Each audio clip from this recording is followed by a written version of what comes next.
Welcome to Coruzant Technologies, home of the Digital Executive Podcast. Welcome to the Digital Executive. Today's guest is Joe Rojas. Joe Rojas is the founder of Start, Grow, Manage based in New York and the author of How Entrepreneurs Thrive. He is a business coach, advisor, and consultant who helps entrepreneurs overcome the challenges of business formation to create profitable, growing businesses. As a serial entrepreneur himself, he has faced the challenge of making new and growing businesses work. His career started in the military, where he became an expert in information technology, eventually forming his own managed service company, which nearly failed. Through that experience, he discovered the formula for growing businesses and learned that most entrepreneurs are good at what they do, but often struggle to build a business. Well, good afternoon, Joe. Welcome to the show. Well, good afternoon, Brian. How you doing? Thanks for having me. You bet. Really do appreciate that. I know you're hailing out of the New York area, and I appreciate traversing the globe every day. More importantly, meeting somebody new and having a great conversation over the microphone. So, Joe, let's jump into your first question here. Can you start by sharing a bit about your journey from the military, and thank you for your service, to becoming... thank you for your support. You bet. You bet. I was in the Marines as well. From the military to becoming a serial entrepreneur, and what were some of the pivotal moments that shaped your career path? You know, I think I get down on my knees every day, and I thank God for the Army, because if it weren't for the Army, I don't know what would have happened to me. I had a really rough upbringing. I quit school early on. I was 11 years old when I quit school, and I started working full time. We had some rough things happening in the family, and when I turned 19, I took my GED, and I enlisted when SHIELD turned to STORM, and I really got all my technical training in the Army, everything, right? And then that technical training has served me for my whole life. I took that technical training and applied for a job at the Department of Defense. I worked for the DoD for a while and did night vision, thermal viewers, all the cool stuff that the Marines use. We fixed that stuff. And then we went from there.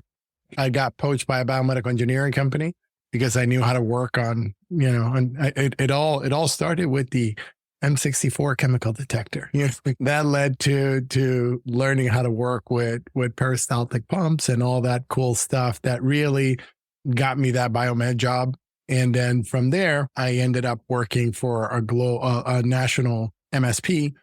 And then I started my own managed services company. And that jump from being an employee to being self-employed, really what I saw was, oh my God, these people need help and nobody's helping them, right? And that's really what prompted me to start.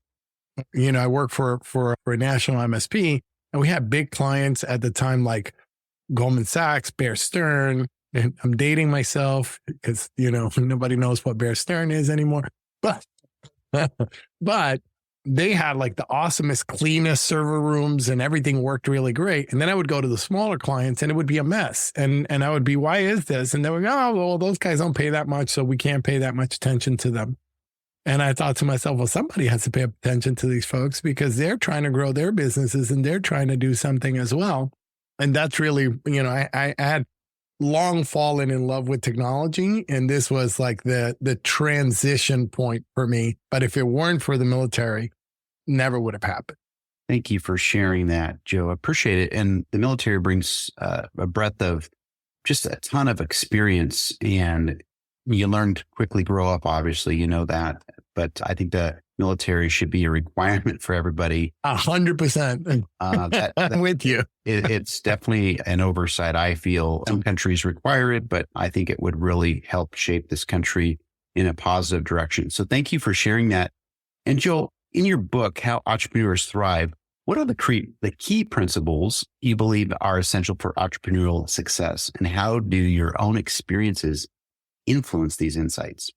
Well, I think that, and we'll talk a little bit more about it, but I think, one of the key principles behind that particular book, and so much has evolved since then, but is that you want to find and give good mentoring.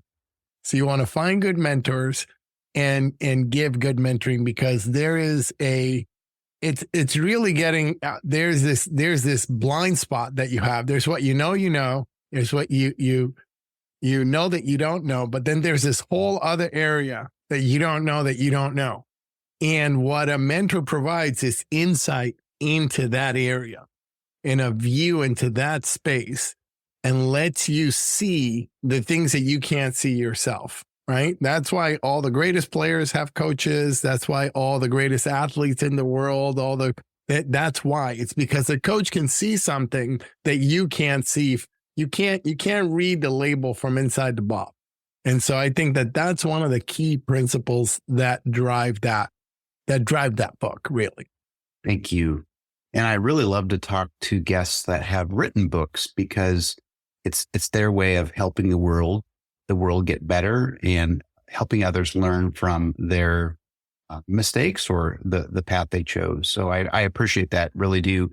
And Joe, the mentor assisted power planning program seems to be a cornerstone of your coaching approach. Could you explain how this program works and what makes it effective for entrepreneurs at different stages of the business? It's so cool, because I wrote the book in 2018, right? And MAP, or Mentor Assisted Power Planning, right, was like the core. And now it's just become a part of. Like, what we did is expand the model, right? And I've been joined by two really amazing partners, Jeff Lair and Heather Mathis. And Jeff brought some really unique perspective into what we're doing. And so what MAP has become, it's really become two parts of our whole program. And in essence, what we say now is that if you want to run an effective business, right? And because when you talk about cornerstone, right? You ask me that question, it seems to be the cornerstone. The cornerstone seems to be, to us anyway, running a human-centric business, right? So what the heck do we mean by that? What do we mean by human-centric? Well, the business model's got to make money, because if the business model itself doesn't make money, it can't support the humans in it, right? And then, oddly enough, the second thing is that it has to put humans first. Put the humans first, then it doesn't work either. And what we mean by that is you really have to start with you. You have to start with you. You have to put yourself first, and you have to take care of your family, and you have to be able to pay yourself well. And that if you don't do that, you're not going to be happy, and you're not going to be happy paying other people more money if you're not taking care of yourself with the business. So this is one of the keys that we see, right? And then after that, the next components of being human-centric is you have to know your why, your vision, your mission. How do you keep the bad people out of your company and bring the good people in? Bad and good being a relative term, it's really who fits. How do you bring the people that fit into your company and keep the people that don't fit out? They may be good people, they just don't fit into your ecosystem. And then you have to inspire rather than manipulate, operate from a perspective of abundance, really respect the environment, and both the conversational environment and the environment, right? And be collaborative. And when you have that, you have the core of what is, a human-centric company. And that's really what MAP has evolved to. There are two key components, what we call you and the people, that MAP has become, right? The mentoring part. And we really start with you first, because you're usually the bottleneck. You're usually the thing that slows the business down, right? And so we look at all that stuff. So if you want, I can chat a little bit more about those components, but that's really where we start. I love that. And I'm glad you just rated, I guess, that MAP, as you call it, the Mentor Assisted Power Planning Program. I think it's so important for a lot of people. And just looking at some of the materials that you'd shared with me previously, Joe, I think it's important that, it's not just for business owners. I know that's where probably your bread and butter is, and you're helping those owners, but there's a lot of leaders that could really use this type of mentorship. I really do appreciate you building something for people to learn from and be successful. So thank you. And Joe, the last question of the day I have for you, if you've helped build $1 million business from scratch. Can you share your success story of one of the entrepreneur business that particularly stands out to you anyway? Well, I'll give you one short one and one a little bit longer. One that I really, really like is we have this client that came to us and he'd been in business for 19 years when he came to work with us, right? And he had been at $750,000 annual revenue for 10 years in a row, right? And that's painful, right? Because if you're in an ER and all you see is beep, you know you got a problem, right? People are running into your room with carts and all kinds of stuff, and they're throwing codes around and all that stuff, right? So, we're now about 3 years later. They're at about 3 million now, and my favorite part is they're driving the cars that they want to drive. They're building the house that they want to build, and it's a couple that run this business, and they are living the life that they always wanted to live, but didn't have the access to.